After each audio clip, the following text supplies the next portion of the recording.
दोस्तों, आज मैं आपको सुनाने जा रहा हूं अपनी मंडली की सदस्य दीक्षा चौधरी की लिखी कहानी सॉरी मारिया। वो किसी जादूगरनी जैसी थी। जब भी उसकी आवाज सुनता था बंध जाता था एक परिधि में, शायद उसके होने की परिधि। लेकिन वो हमेशा आजाद रहती थी, पतंगों की तरह, तितलियों की तरह। यूं बेपरवाही से बहते जाना उसकी आदत में शुमार था। वो अक्सर मुझे सुनहरे पंखों वाली चिड़िया की कहानी सुनाती थी जिसे किसी राजकुमार ने कैद कर लिया था। राजकुमार बहुत प्यार करता था चिड़िया से, लेकिन पता है डेविड, उस चिड़िया का क्या हुआ? वो थोड़ी उदास होकर कहती, क्या? मैं हर बार हैरानी से पूछता। कैद में चिड़िया के सुनहरे पंख झड़ गए, वो उड़ना भूल गई। वो बहुत गंभीर होकर कहती, मैं कई बार उसके पंखों के झड़ जाने वाली बात का डर पढ़ना चाहता था, उसके चेहरे पर, उसकी आंखों में, पर नहीं पढ़ पाता। शायद वो डरती ही नहीं थी, या शायद उसे पतझड़ से ज्यादा वसंत पर भरोसा था। लेकिन जो आज मैंने किया, क्या वो उदास हो गई होगी? क्या मुरझा गई होगी उसके चेहरे की मुस्कुराहट? बेरंग हो गई होंगी उसकी आंखों की तितलियां?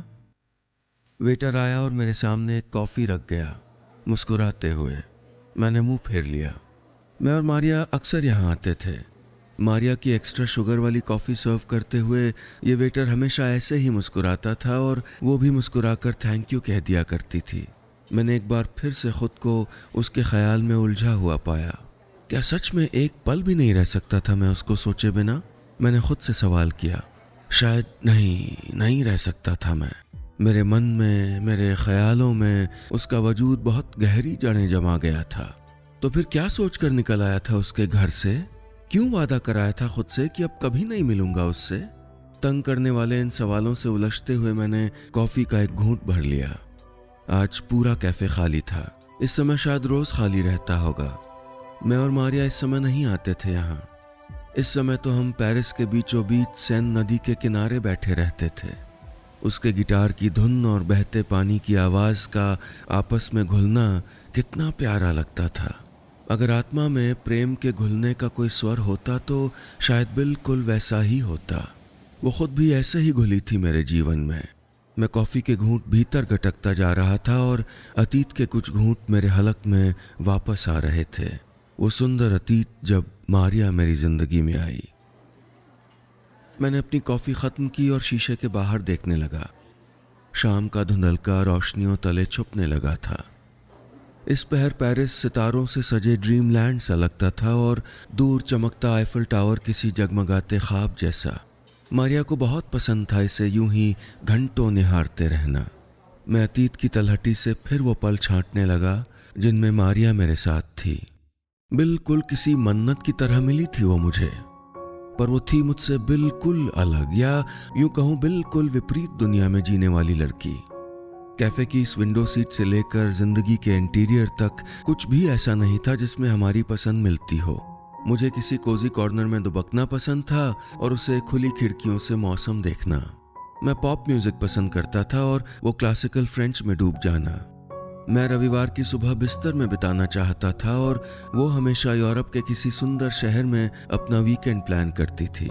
मैं हमेशा फ्यूचर को लेकर, सेविंग्स को लेकर सोचता था, या यूं कहूं थोड़ा ज्यादा सोचता था। पर मारिया, पैसों का क्या है डेविड, जिंदगी मजे से कटनी चाहिए, वो हमेशा यही कहती थी। मजे में तब कटेगी ना जब बैंक बैलेंस होगा। मैं अपनी समझ के हिसाब से बहुत गंभीर होकर कहता, ओहो डेविड, बैंक बैलेंस से खुशियां मिलती तो आधी से ज्यादा दुनिया कभी मुस्कुराई नहीं पाती, वो कहती और मेरे गले में बाहें डाल देती। उस सुंदर पल में मैं भी अपनी सारी समझदारी भूल जाया करता था। थोड़ी सी नादानी, थोड़ी सी शरारत से उसको अपने और करीब खींच लेता और फिर उसका माथा चूम लेता। वो भी अपने नर्म होंठ मेरे कुछ खुरदुरे गालों पर रख देती। लगता था जैसे प्रेम ने चूम लिया हो आत्मा की गहराई को। मारिया, कुछ गाओ ना, मैं ऐसे आत्मीय क्षणों में अक्सर कह देता था उससे, और वो गुनगुनाने लगती थी। कोई मीठा सा, कोई प्यार से भरा गीत। बहुत सुंदर गाती थी वो, बिल्कुल रूह में उतरती आवाज। गिटार और गाना दोनों आत्मा थे उसकी। तब तक उसके हुनर को कोई बड़ा मुकाम नहीं मिल पाया था, लेकिन वो हर पल को पूरी जिंदगी समझकर जीती थी और हर छोटे से छोटे स्ट्रीट शो को भी कोई बड़ा कॉन्सर्ट समझकर। कल का क्या है, आज जो मिल रहा है वही जिंदगी है, बहुत बार कहती थी वो मुझसे। उसकी नज़मों जैसी बातें, बेबाकी, खुशदिली, मुझे ये सब कायल बना गया था उसका। कितनी प्यारी लगी थी वो मुझे जब उसको पहली बार अलेक्जेंडर ब्रिज पर भीड़ के बीच गाते देखा था। हम दोस्त बन गए थे, रोज मिलने लगे थे। जाने कब प्यार हुआ और लिव इन में भी रहने लगे, यानी हर पल एक साथ। हमारे बीच का फर्क नमक था हमारे रिश्ते का, जैसे एक दूसरे को खींचते दो विपरीत ध्रुव। सब इतना प्यारा, इतना सुखद था कि मैं याद करके दोबारा मोहब्बत में पड़ सकता हूं। पर उन दिनों का क्या जो किसी बुरे सपने की तरह हम दोनों के दरमियान चले आए थे। समय अपनी रफ्तार से दौड़ता जा रहा था। न तब थमा था जब दिन साल के सबसे सुंदर मौसम जैसे बीतते थे, नहीं तब जब हर मौसम पतझड़ बनने लगा था, और नहीं आज जब मैं सब कुछ पीछे छोड़ आया था। मैंने अपनी कलाई पर बंधी घड़ी पर नजर डाली। पिछले 3 घंटों से मैं यहीं बैठा था, मारिया की यादों में, उसके साथ जिए अतीत में उलझा हुआ। कितना मुश्किल था उसके बिना एक शाम गुजारना। मैं उठा और बेमकसद सड़क पर चलने लगा। खुद से सवाल किया, कहाँ जाऊं? इतने महीनों से बंद पड़े अपने घर, या रोज की तरह मारिया के घर, जहां वो अपनी कोई नई धुन बनाने में मगन होती थी और मुझे देखते ही सुनाने के लिए चहक पड़ती। डेविड कम हियर, हमेशा यही कहती थी वो, चाहे मैं कितनी भी देरी से लौटूं या फिर वक्त से पहले ही पहुंच जाऊं। शुरुआत में बहुत अच्छा लगता था मुझे भी। कितना सुकून भरा तो होता है प्यार का सिर्फ प्यार बने रहना, बिना किसी सवाल के, बिना किसी मांग या उम्मीद के।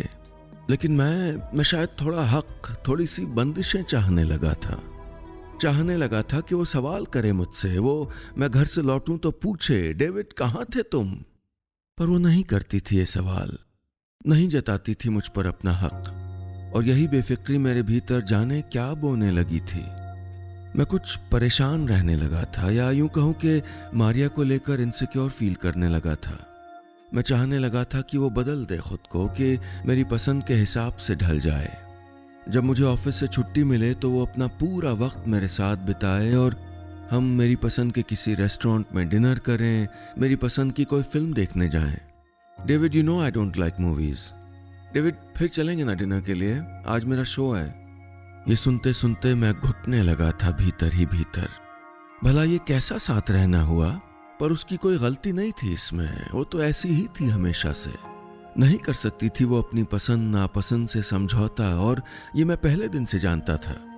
हर रिश्ते में एक मोड़ ऐसा जरूर आता है जब सब जानते बूझते हुए बातें हाथ से फिसलने लगती हैं। हमें पता होता है कि हम सब खत्म कर रहे हैं, काट रहे हैं अपने प्यार की जड़ें, लेकिन फिर भी नहीं थमते। थोड़े स्वार्थी हो जाते हैं हम। मैं भी हो गया था, बहुत स्वार्थी। हर छोटी बात पे नाराज होने लगा था। मेरी नाराजगी के बावजूद उसका अपने फैसले पर बने रहना मुझे उससे और भी दूर धकेल देता था। फिर एक शाम मारिया अपने साथ अपने दोस्त जॉन को लेकर घर आई। जॉन म्यूजिशियन था, अपना बैंड बनाना चाहता था। यही सपना मारिया का भी था। दोनों दोस्त बन गए। रिश्ते के एक नाजुक दौर में उस तीसरे इंसान का आ जाना सबसे मनहूस शाम थी। वो सब टूटना, पूरी तरह बिखर जाना शायद उसी शाम शुरू हुआ था। कुछ लोग कैसे आदत बन जाते हैं ना हमारी, उनसे दूर होते ही हर पल बोझिल लगने लगता है। मारिया भी मेरी ऐसी ही आदत थी।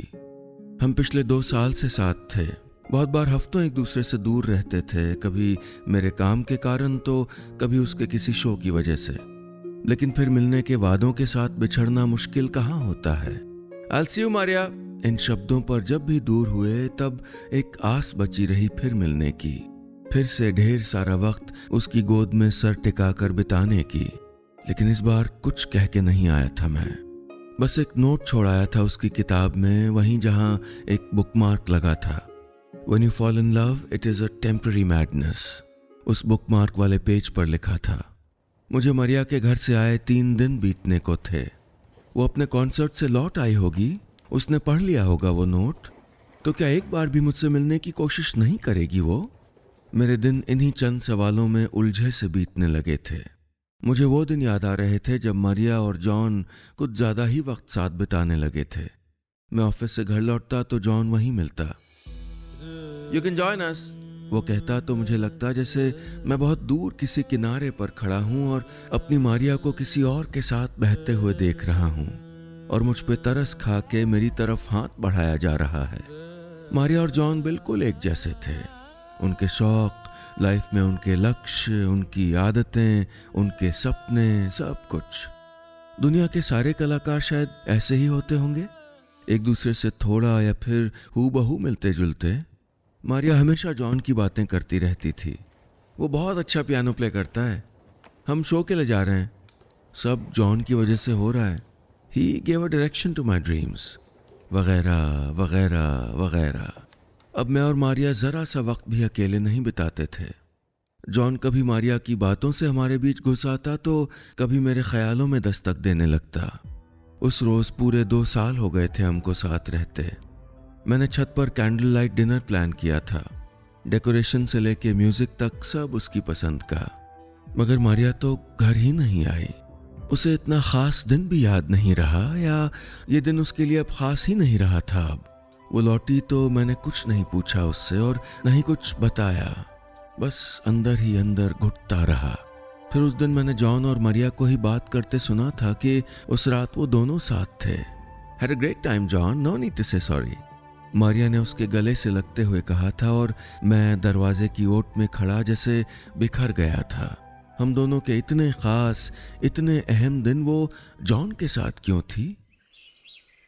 कई बार नाराजगी, गुस्सा, मन की कसमसाहट सब प्यार पर हावी हो जाते हैं। नहीं समझ आता कि जो बहुत भला बीता उसे सोच कर निभाते रहें या जो अब बिगड़ गया उसे देखकर रिश्ते से मुंह फेर लें। मैं भी नहीं समझ पाया था कुछ, इतना भी नहीं कि एक बार मारिया से बात करूं, उससे पूछूं कि आखिर क्यों थी तुम जॉन के साथ। मैं उसकी गैर मौजूदगी में बस वो नोट किताब में छोड़ आया था।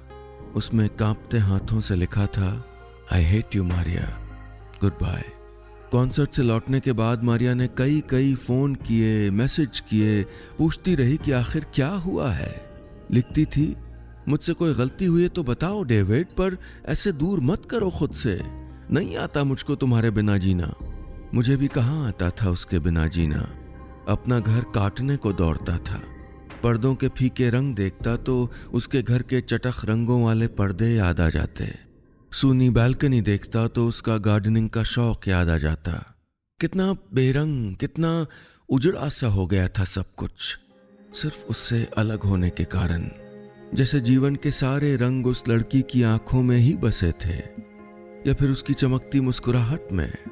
मैंने पेरिस छोड़ दिया, चला गया मैं अपनी नानी के घर। लेकिन मारिया नहीं छूट पाई थी, चली आई थी मेरे मन से बंधी हुई। उससे अलग हुए महीनों बीतने को थे, पर मैं हर पल उसको अपने करीब महसूस करता था और फिर झुंझला जाता था खुद से। क्यों सब कुछ जानने के बाद भी उससे नफरत नहीं कर पा रहा था मैं? प्यार का नफरत में बदलना नामुमकिन तो नहीं, या फिर मेरे लिए कोई नया नियम बना था? मैं हमेशा सोचता कि क्या मारिया मेरे घर आई होगी मुझे ढूंढते हुए, फिर दरवाजे पर ताला लगा देखकर कैसा लगा होगा उसे? क्या देर शाम तक मेरा इंतजार करती रही होगी वहां? खूब रोई होगी वो? नहीं, मैं नहीं सोचना चाहता था, पर यह सब सोच रहा था। मारिया, तुम मुझसे कितना प्यार करती हो? मैं अक्सर पूछता था उससे। जितना म्यूजिक से, वो मेरा हाथ चूमते हुए कहती। ज्यादा नहीं, जाओ, मैं बात नहीं करूंगा तुमसे। मैं नाराज होता तो वो उदास हो जाती, पर कुछ कहती नहीं। अच्छा बाबा छोड़ो, मैं तुमको दुनिया में किसी भी दूसरी चीज से ज्यादा प्यार करता हूं, मैं कहता तो वो खिल जाती।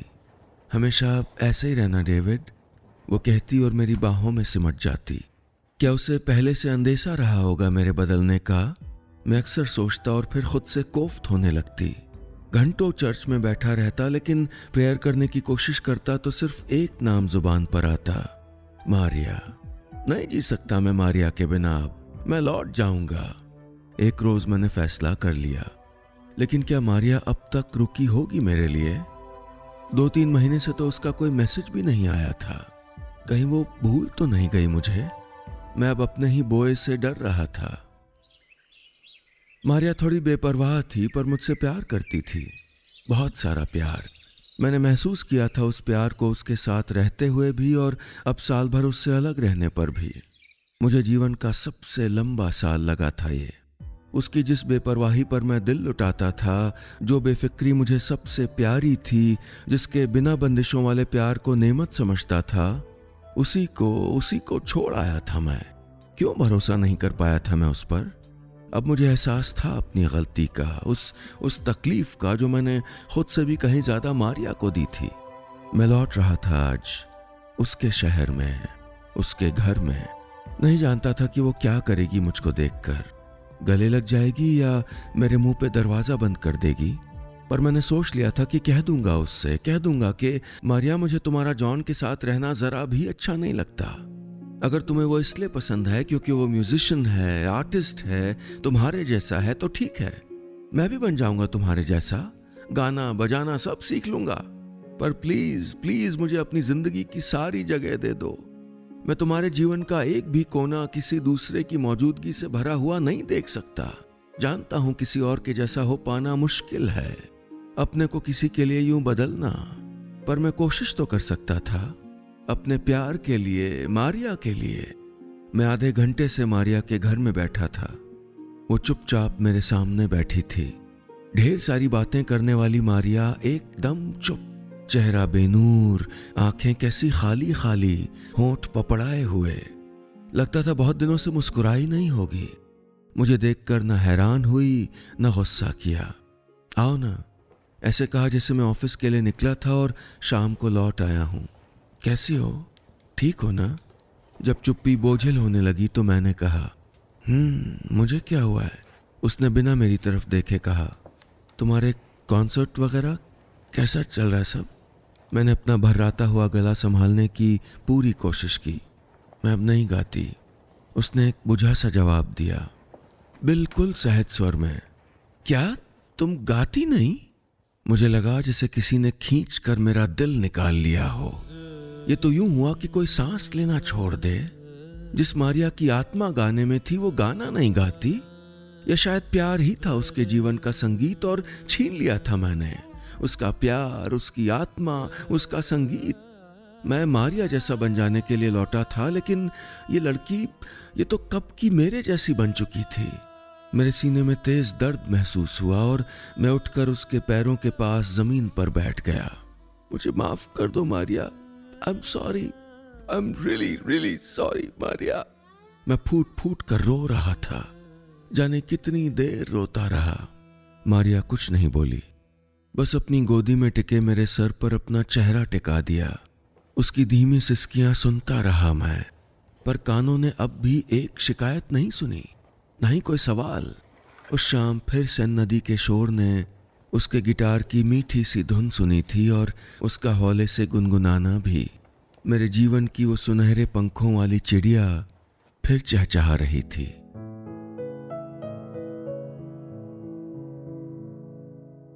बस इतनी सी थी ये कहानी।